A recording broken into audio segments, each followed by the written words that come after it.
Mbote mingi na bandeko nyonso bisika bozali oyo bozali kolanda Congo Identité TV na tango oyo. Congo Identité TV ezalaki lancé lobby epi to sepeli to remercier mingi na réaction ya batu ebele oyo basabonaki epi bato batalaki pe bato balingaki yango bato bapartageaki vraiment to remercier mingi geste wana bosalaki et encourager biso que nous pouvons continuer na makambo tozali kosala po nyonso tozali kosala sont des démarches toujours ya koya na quelque chose ya malonga na kati ya communauté na biso. Congo Identité TV ndenge tolobaki ezali plateforme autocréée pona bandeko oyo bazali na kati ya Djobour nanu to banda ko partager ba idée na biso entre nous les Congolais bisika nyonso Congolais akoki kozala akoki koyoka ba message toza kopesa pe il peut réagir peut-être à partir ya ba chat ou quoi pour que to meka ko s'édifier comme une communauté. Vraiment, nous sommes reconnaissants na geste oyo bosalaki et puis tokosenga na bino bo continuer ko partager ba message oyo tozali ko pesa, bo continuer ko s'abonner et puis bo continuer ko aimer yango. Parce que ba geste wana ezali ko lakisa biso que alors nous sommes dans un bon chemin. Pour lancer cette chaîne Congo Identité TV de Lobaki que on avait fait une organisation oyo bandaki na kati ya groupe oyo tobengaki d'abord we are in South Africa COVID-19, c'est-à-dire nous sommes en Afrique du Sud du temps du COVID-19, mais pesaki sikoyo posa ya koloba non, nous devons nous organiser yango tokomi oyo ebengami la famille Congo.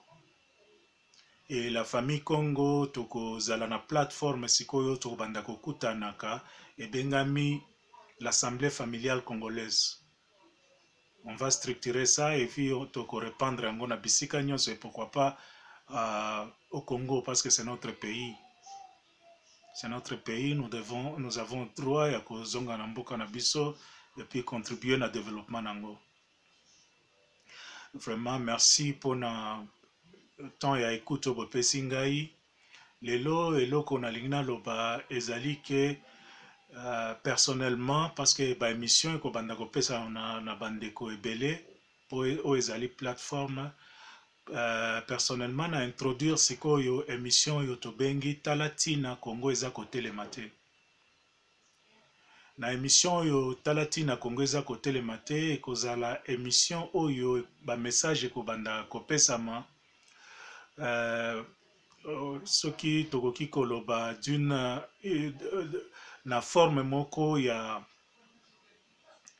présentation ya ba idée na ngai, ce que moi je vois, ce que moi je consens et toko suka kaka na ba message te ya koloba, on doit aussi proposer ba biloko lokola ba action e bandi na Afrique du Sud, na Djobour, c'est-à-dire ça nous a pris du temps pour que tu préparer d'abord documentation parce que ezali kaka COVID-19 tende et ça les locaux mais on avait commencé le travail depuis très longtemps. Ça peut c'est-à-dire depuis l'an 2000. Ndetango na yaki na Djobour na bandiko comme documentation ana. Mais il fallait d'abord mettre la vision sur papier et puis commencer à poursuivre encore. C'est pourquoi ma proposition na biso et kozala kaka na niveau ya social tending bomonaki ke tokabolaki babiloko akolia. Non, nous allons affronter ba aspect nyonso ya vie na biso. C'est-à-dire ba aspect nyonso ezosala ke Congo ezala, Congolais azala, yango nde tokobanda siko ko affronter. Et affronter pas dans le mauvais sens et kozala ko affronter oyo tolobi ke non, pourquoi, comment est-ce que tu koki ko bongisa? Ce qui tokuti faille eza quelque part.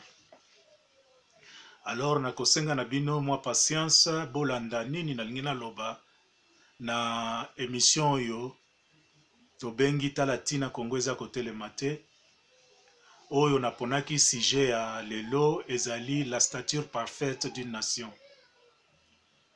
La stature parfaite d'une nation elingi koloba na lingala soki nzambe akosunga ngai po tala kaka ngai lingala naza komeka koforce po boyebi ke tozali na 4 langues nationales na kati ya Congo, nga naza Moswahili. Mais du fait que lingala ezalaka langue moko esalaka quand même que communication na biso ezala nationale, c'est pourquoi on est obligé toujours ya koloba lingala. Na koloba ke motindo ya motindo oyo ekolo ekoki komonana ke ezali ekolo ya mobimba to ya kokoka.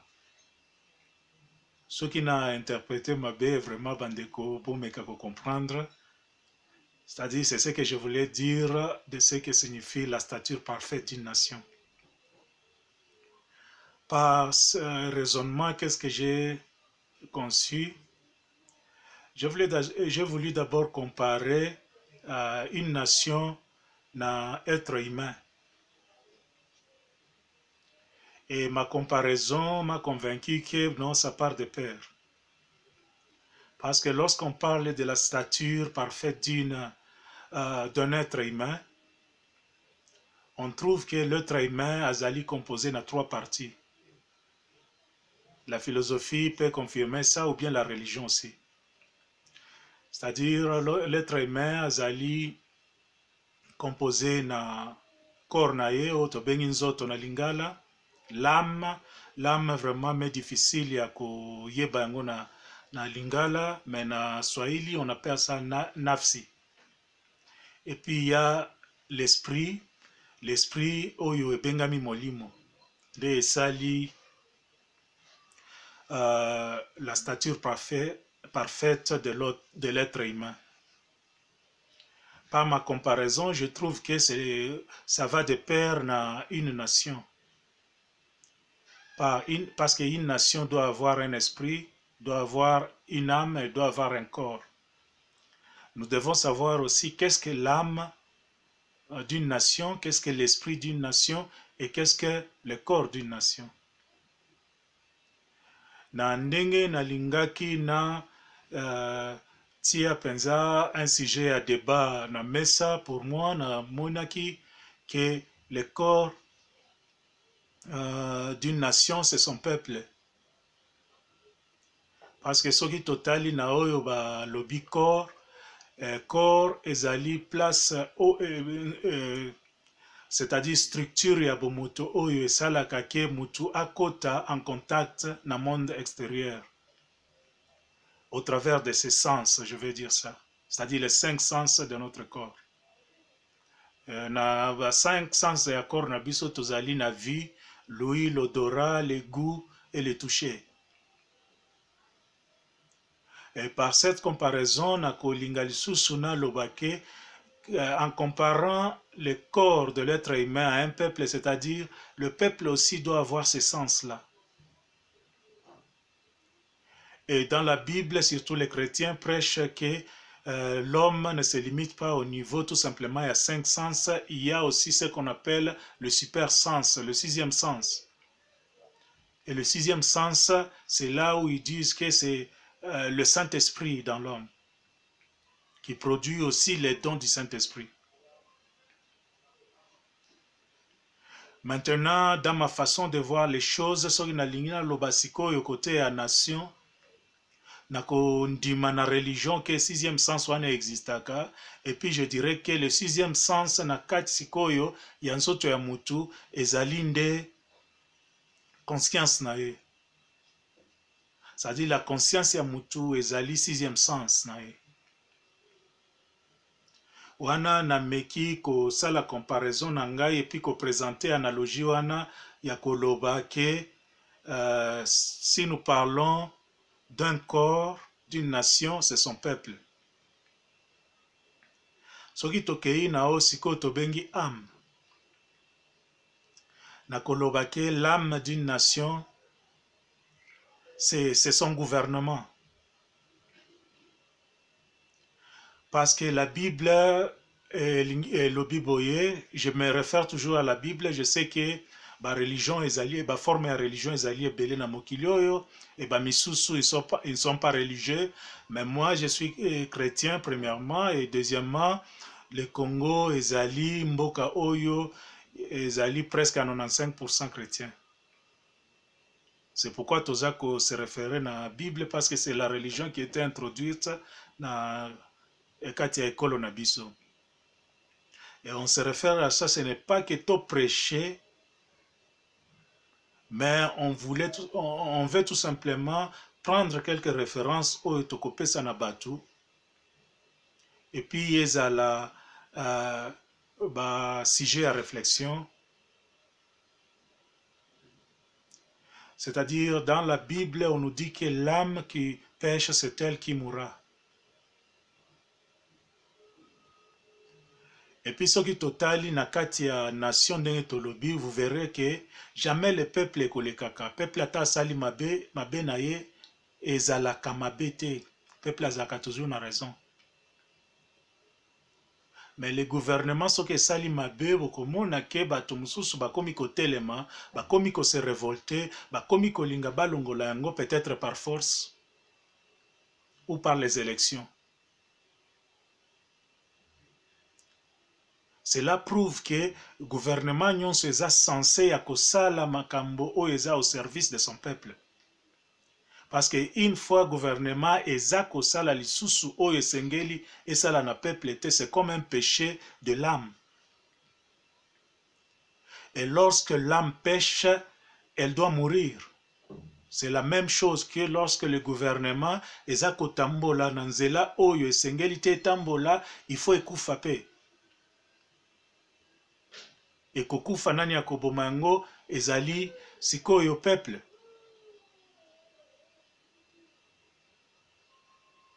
Peuple akoki ko se révolter, asali soulèvement populaire, asali révolution, ou bien bokei na ba urne alongoli bino na pouvoir.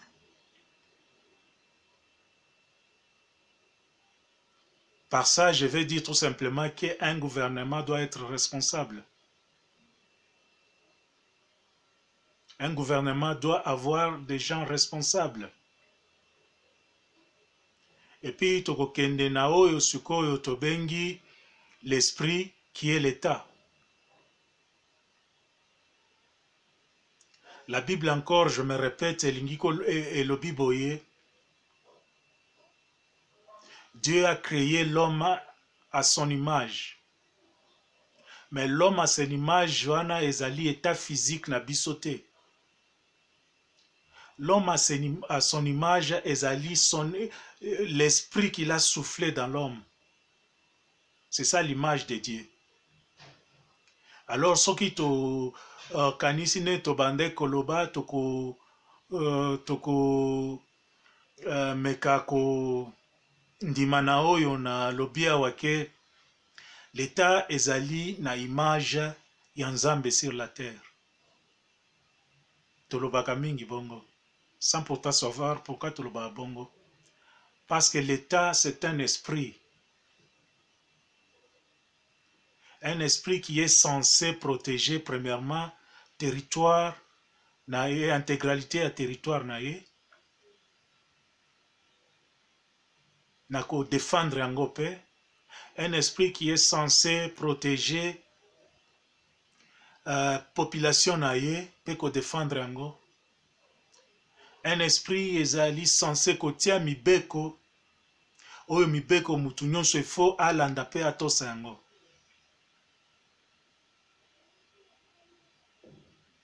Mais tant que cet esprit-là n'existe plus dans le corps qui est le peuple, n'existe plus ensemble avec l'âme qui est le gouvernement, c'est-à-dire ce corps-là, ou bien cette âme, écoufie ensemble. C'est-à-dire l'esprit devient inexistant parce qu'il écoufie. C'est la même chose avec l'État. Lorsque l'État a coexisté te na mboka, mboka wane ko fonctionner bien te. Pour toute chose va se faire sous l'anarchie. oyo akosala boye, oyo akosala boye, oyo akoloba boye, oyo akoloba boye, oyo akozwa boye, oyo akozwa boye, oyo akoyiba boye, oyo akoyiba boye, oyo akoboma boye, oyo akoboma boye. Moto akoki kokota ndenge alingi, moto akoki kobima ndenge alingi, c'est-à-dire personne ne contrôle l'autre. Parce que l'État devient inexistant. Ezali introduction ya message na ngai oyo na bengi la stature parfaite d'une nation. Sikoyo na kosenga na bino pona temps boyebi ke temps ezali limité. Nous autres tosalaki pédagogie, on sait que pour bien enseigner au kendete au-delà de 30 minutes par exemple, les sons ekomi ko excéder temps wana espace ya temps wana ekokoma vraiment les sons moko ekomi boring ndenge tobengi l'anglais. Boring eliki koloba eza lisusu na ntina te po bato bakolanda yo bien te. Yango nako propose bino ke du fait que message oyo ekozala penza mulai nakolinga nakata yango na baparti. Aujourd'hui encore, alors to dénommé oyo la première partie, il y a message nangai la stature parfaite d'une nation. Oyo to salaki comparaison à la stature parfaite d'un être humain. Et à la longue, comme on va continuer, vous allez voir que c'est vrai, si nous voulons bien avancer, notre nation doit se tenir debout comme un être humain, là où tous les membres est constitué stature nango. C'est-à-dire le corps a les doigts, le corps a les yeux, le corps a la tête, le corps a le ventre, le corps a les pieds, mais tout ça est sali unité à Bumutu. Merci mingi pona lelo na banzi na ko suka awa poto sali déjà 17 minutes. La deuxième partie maintenant, là on doit développer maintenant pour expliquer comment est-ce que le peuple wana kokiko se comporter et qu'est-ce qui fait que le peuple là otobengi corps azana mindondo ebele.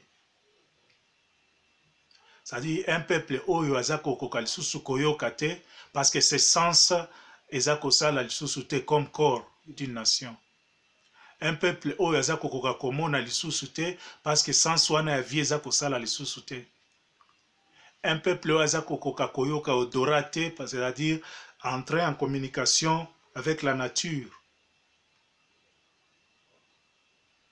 Un peuple oyo azako koka sans ya guna eza ko sala te, pour lui nzala ekomi quelque chose de normal. Ekomi koloba maketo vivraka na to du jour. C'est-à-dire on peut manger n'importe quand qu'on peut, mais non. Ce n'est pas normal ça. Un peuple au sens y a touché ezali lisusu te.